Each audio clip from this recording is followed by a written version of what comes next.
Hello, and welcome as we continue our mini Bible studies. It's Tuesday, October the 20th, as we prepare for Reformation Sunday, the 25th of October 2020. And today we'll be looking at the Psalm number 46. And let me read the Psalm for you, and then share with you some reflections that I've gathered. God is our refuge and strength, a very present help in trouble. Therefore we will not fear, though the earth be moved, and though the mountains shake in the depths of the sea, though its waters rage and foam, and though the mountains tremble with its tumult. There is a river whose streams make glad the city of God, the holy habitation of the Most High. God is in the midst of the city, it shall not be shaken. God shall help it at the break of day. The nations rage and the kingdoms shake. God speaks and the earth melts away. The Lord of hosts is with us. The God of Jacob is our stronghold. Come now, regard the works of the Lord, what desolations God has brought upon the earth. Behold, the one who makes war to cease in all the world, who breaks the bow and shatters the spear and burns the shields with fire. Be still then and know that I am God. I will be exalted among the nations. I will be exalted in the earth. The Lord of hosts is with us. The God of Jacob is our stronghold. A mighty fortress is our God. It's a standard hymn for Reformation Sunday. One commentator suggests that Luther did not write the hymn to express his own feelings, but to interpret and apply the 46th Psalm to the church of his own time and its struggles. The first three verses of the Psalm contrast with the steady and secure image of God as refuge with the image of the earth and the seas in uproar. The image of the earth shaking and the sea roaring are images of creation itself in rebellion against God's creative order. These images are a reminder that the fallen condition of creation goes beyond mere human disobedience. The fallen condition encompasses all of creation, all of nature. The law that the psalm names is the reality that creation itself is broken and in rebellion against the Creator. Earthquakes and tsunamis cause destruction. Disease and disability strike humans.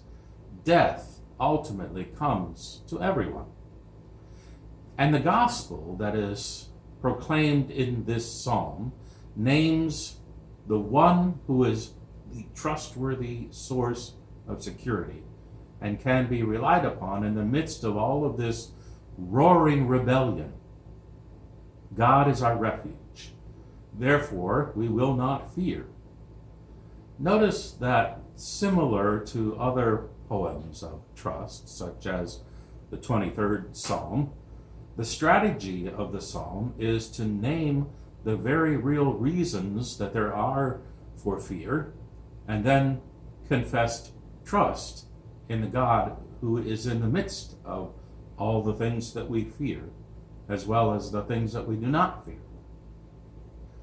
Verses 4 through 7 intensifies the threat that is named, and the promise is extended. The first three verses remained at the more universal level, naming the universal threat of creation and rebellion, and offering this general promise of God as refuge. Verses 4 through 7 focus more specifically on the national identity of God's chosen people. It refers to the nations, other people, that threaten the city of God, also known as Jerusalem, And the refrain employs both this personal name of the Lord as well as the epithet of God of Jacob, and a reference of the nation's ancestral patriarch.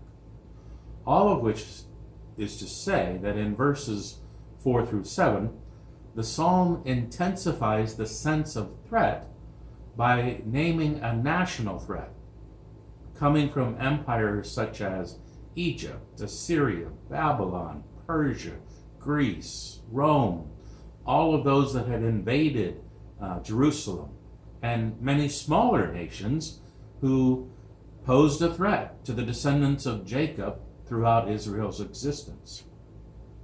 So this intensification of the naming of the threat also balances out the universal threat by naming a second, more particular and more direct way in which the fallen condition of sin affects humans through human sin.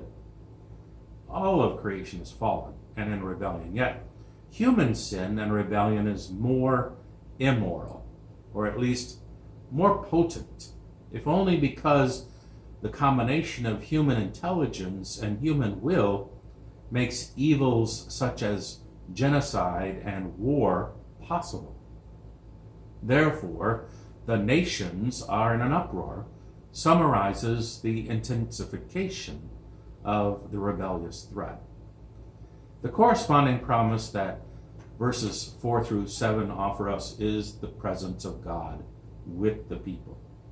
Here, God's presence is metaphorically described as a river whose streams make glad the city of God. Now, we all, I think, should know by now, there is no river in Jerusalem. There never has been a river going through Jerusalem. Yet that's not the point. The point is there's a poetic flourish in this psalm. The point is that the powerful promise of God living in the stark image of the refreshing and life-giving, life-sustaining river to a city and a people who are living in an arid climate under siege by invading armies. The image of the river flowing from the throne or the habitation of God was a metaphor known throughout the ancient Near East, and one that's found in its way into this promise of the New Testament, specifically Revelation chapter 22, verses 1 and 2. I'm sure that's why you thought, that sounds familiar. So the promise of the presence of God with the people in the city was a key element of the Old Testament theology. The city, Jerusalem, and in particular the temple in Jerusalem, was the holy habitation of the Most High. According to this theology, God has chosen the Davidic line of kings and the city of David, Jerusalem. This is a dual election. Both are chosen by God, and it includes the promise of protection for both the kings and the city. In the New Testament, this theology modifies with Jesus coming as both the presence of God, God with us, and the habitation of God, the living God among us, and as the fulfillment of the promise of the Messiah, the royal descendant of David, who is present wherever 2 or 3 gather in his name, all the way through to the end of the age. The final verses, 8 through 11, culminate with a statement of trust that is cloaked in an invitation and then with a promise. This invitation is a commanding cry. Come to see what God has done, and then be silent. To witness God's powerful ability to crush rebellion, and then to be silent. In the end, God even speaks the promise. Be still and know that I am God. To know in the Hebrew does not mean just to acknowledge something intellectually, but to internalize it, to embody it, to know this truth fully in our being.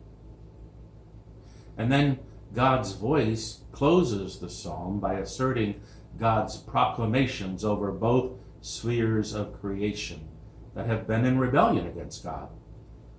I am exalted among the nations, and I am exalted in the earth. That I am should stand out as God's answer to Moses when Moses said, "Who shall I say sends me? What is your name?" And God says, "I am." That is the promise of both the psalm and, in a larger sense, of the entire Bible, that the God of Jacob, the Lord of Israel, will, in the end of all things, prove to be a faithful refuge for those who are caught up in this fallen condition of creation and humanity. The Lord of hosts is with us. The God of Jacob is our refuge. Thank you for joining me today, this second reading of, well, not the second reading, the Psalm, as we prepare for Reformation Sunday, this coming Sunday, October the 25th, 2020. I hope you're having a great day. Take care. God bless.